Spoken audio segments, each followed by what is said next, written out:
Honey, it's okay, honey. Me too, baby. Come here, bring it in. Bring it in.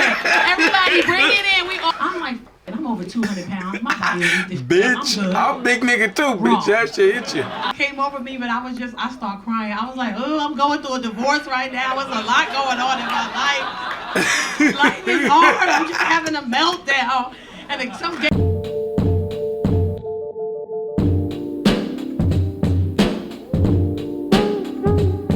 Hey, yo, what's up, family? It's your boy, Lil Crook, and guess what? I'm fucking back, and I'm back. I'm rolling. I got 2 videos and a half done. 1 video cut off, only half the way in. I might go back and finish it and try to tape it up, but I ain't got time for that shit. We don't got time for that shit. We gotta move on. If you ain't on the boat, the captain says we gotta go. We gotta go. All right. Talking about captain, I ain't gonna lie. I set this up perfectly. Today's video, I took an edible on a plane. All right, by Tarika Williams. Now, Miss Tarika, if you haven't taken drugs before, I will tell you this right fucking now. You never take a fucking drug you never took. Especially edibles, any hallucinogenics, any body pills. If you ain't used to that shit, don't do it. Not you sit your ass in a hotel room, in your room, your living room, and if you ain't taking drugs with nobody, stay away from them too, because that's be the most irritating thing when you trying to get hot. Whoa. You trying to enjoy your, whatever you want, right? And you ain't with the person out there, they looking at you. You don't even, sometimes they don't be looking at you. Like, for example, I give you a quick little thing. I took mushrooms one time. My girl, she didn't take mushrooms, she don't take drugs. Man, I'm over here trying to act normal as a motherfucker, tweaking. I'm like, what the fuck? Never again. If you ain't popping pills with the person, if they ain't smoking with you, some weed is different. You get comfortable with a person, your girl don't smoke, you can make that work. But they're talking about hard substance drugs. Stay away from them, guys. This is Big Lord Crookie telling you. Crookie is telling you, OG Crookie. I'm telling you this right now. Stay away from it. But anyway, don't go in a plane either if you ain't never did that shit. But it's gonna be a hell of a story, and she did. Just go ahead and take a look. I don't do drugs. See, that's it. I get drunk, but what I tell you, you ain't getting drunk and getting fucking taking these drugs, cause drugs gonna keep you up. You feel me? Drugs gonna give you what you, they gonna fuck you up, boy. I don't do drugs. I did weed one time. I did weed one time. True story. I did this show with Tiffany Haddish, right? And a lot of times these weed companies bring weed. They just sponsor it and give it to us. And I don't smoke weed and I don't eat edibles. So they gave me a bag full of goodies. And Tiffany was like, "You're not gonna eat that shit." And I was like, "I might." She was like, give me the bag." So I give her the bag and she takes out this one taffy. And she said, "I want you to try this taffy. Whenever you get your period or your menstruation every month, just take a small bite and it'll ease your cramps." So I'm like, you know what, fuck it, I'll try it. I put it in my jean jacket pocket right here. A few weeks later, I forgot I put it in there. My sister calls me, says my dad is in the hospital and they live in New York. So I hop on a flight, I throw the jean jacket on. I get on a flight, I'm catching a red eye out to New York. She see the edible. I go to TSA and everything. I forget I have this tablet in my pocket. She panicked.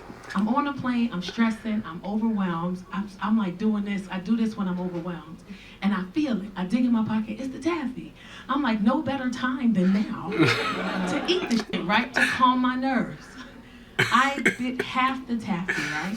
I wrapped the rest up. Look at everybody like, oh shit. I stuffed the rest in my pocket. 20 minutes go by, I feel nothing. I'm still anxious. I pull the rest of the taffy out and I eat it. And for some reason, when we eat stuff, why we read the label? So I'm reading the label as I'm chewing it, and it says, "Do not consume entire piece at one time." I'm like, I'm over 200 pounds. My body will eat this bitch, shit. I'm a big nigga too, bitch. That shit hit you. I stood up. Mind you, I'm in first class, the only black person in first class. I stood up and started screaming, "Where's my wings?" You ever see your body do, like, you ever mentally know you're doing something, but you can't stop yourself from doing it? Yeah. So I'm literally standing up, "Where's my wings?" Because everybody else in here got their wings and I don't have my wings. So if we crash, I'ma die. Where's my wings? Bugging the fuck out, right? They take me to the back of the plane, sit me down on one of the flight attendants' little seats, And they said, ma'am, are you okay? I said, yes, I'm okay.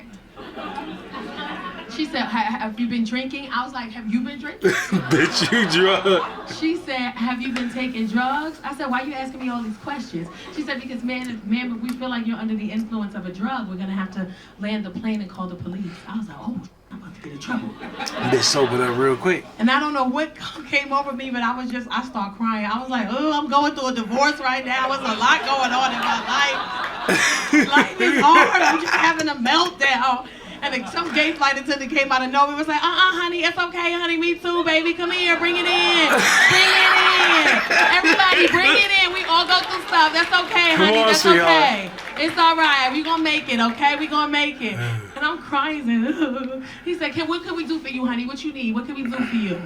I was like, oh, I really like it if I can have some snacks right now. I appreciate it. And y'all can just bring me some snacks. They bought me a bucket full of snacks, mixed up, all kinds of snacks thrown in. Now I'm just sitting in first class, and I'm like happy I'm dancing and eating my fucking snacks. And then the flight attendant that was gay, he comes back by with the little wings that they give the kids, and he goes, here goes your wings, baby. I never touched an edible again. I was high for 2 days, 2 full days. Hey, yo, listen. Yo, that's funny because I'm gonna tell you guys, pretty quick story, guys. I will never fuck with edible again. Like, I'm a big guy, so like, there's certain edibles. Like, sometimes motherfuckers be like, oh, I got some edibles. I might just eat your edibles because it's just, I need something that's sweet to eat because, man, like, my tolerance is fucking nuts. Like, I've just smoked 2 blunts while I'm sitting here fucking recording. I got a problem, and I'm stopping it. Hold on, before you guys call, say I need AA, or AAA or AA, I don't know how many A's it is. I'll tell you this right now. Your boy's working on it. You feel me? Because I can't be spending that motherfucking money. You start looking at your pocketbook. See, a kid is funny because you ain't got to think about no resources and shit. But I'm an adult. But that's not the story here. I'll tell you about when I took my edible, right? So my brother, Barry and them, shout out to Barry, man. He's out here. We out here. First, this is me, brand new father. Oh, man. Crazy back then, bro. It's just crazy. Life was crazy, man. And I appreciate every part of it.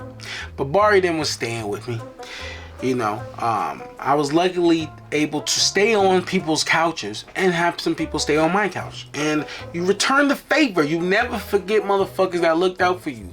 But you always make sure they respect your space and understand that there's a time limit, motherfucker. You gotta go at a certain time. Because me, I just spend the night and gotta go on to the next destination. I ain't trying to, even if I get the missus kicking me out, I ain't trying to stay at your house for a week on no floor, no couch. I might try to give me a room or something, nigga. We different. We older now, man. I ain't trying to do all that shit. You know what I'm saying? Anyway, he's staying on my couch, and Brody, man, he's finally getting the motion that he's getting right now. Right now he's shooting for my boy Barry. Was shooting for National Geographic. They actually, you know, chartered a plane to land on top of an iceberg. You know, icebergs are kind of, you know, they're actually pretty big. It's landmass ones. And they kind of landed on one and to take pictures and stuff like that. He was in Alaska for a couple years. And now he's fucking shooting for like the NCAA, you know, doing all the pictures on the sideline for the bowl games, the championships. So he's living it. So this is before he's just getting that motion. So now he's blessing, you know, brothers. He's always been a blessing. The family, we all bless each other. He's blessing. He's telling us he got us. We giving him. Boom. He brings an edible. He tell me you need to relax. That's 1,000 milligrams. I said, nigga, 1,000 milligrams, nigga. Ain't no such thing. See, now Barry is a very different dude. He's a very different kind of guy because when Barry say he's gonna do it, he's gonna fucking do it. And when he say he's gonna get 1,000 milligram bar and bring it back, god damn it, he's gonna bring it back. And that's what Barry did. Now, I didn't touch this shit for a long time, right? I'm not really into edibles. I'm a smoker. So we put it in the freezer. One night we up all night. The baby's sleeping. The missus is in the room. We in the back room. My brother-in-law was staying with us at the time. He was paying rent. He wasn't doing it for free. He was paying rent. We was back in his room smoking. Young Devin McGee. Young Crookie. Still Crook Lord, but before Crookie. Brody said to me, I said, man, let me go in there. We ain't got no more. I said, we ain't got no more beer. All right, fuck it. Oh, there's that edible. I eat the fucking half of the fucking edible, y'all, of 1,000 milligrams. That's a 500,000. Cause, now listen, guys. That edible had me sitting in the fucking room in the living room. Right, I was supposed to go to bed. They didn't know where the fuck I was. They thought I went to bed. I was sitting in my living room looking like the guy from The Shining. Zoned the fuck out. Mine was going crazy. I couldn't control what my mind was thinking. And the only way I had to keep away from everybody, I had to focus so hard in order for my mind. And that's when I realized that most of drugs are, my cousin told me back in the day that drugs, before any of this shit, when they was, you don't know why. Anyway, he said drugs are a mind thing. People with fucking weak minds are always gonna give into the drug. People with stronger minds, yeah, you become addicted, but addiction is different, right? It is. You have to think it up. That's why you have people that can be functioning heroin addicts, and you have people that can't do shit on heroin, right? I had to go in the bathroom and try to throw that shit up. I'm talking about like fucking dyslexia. Like it was disgusting, bro. Like I never took an edible after that. I don't take no pills. It's a lot of shit. If you gotta congest that shit, I'm not fucking with that. I don't even like Tylenol. Why my people? I don't even. Anyway, guys, that was my story, man. That shit was stressful, bro. My brain was telling me like it was like kill. I'm like, what? To myself, what? Nigga, you not about to be on fucking Fox News bullshitting cause you done took a 500 milligram. You better sit your dumb ass down and take this like a man. Fuck you talking about, what? But anyway, guys, keep it classy. You know, I'm all in my mind now. That was embarrassing. You know what I'm saying? But I enjoy that. Thank you for letting me share that with you guys. Keep those recommendations coming. Hit that like, that subscribe button, and keep it classy. Lord Crook out.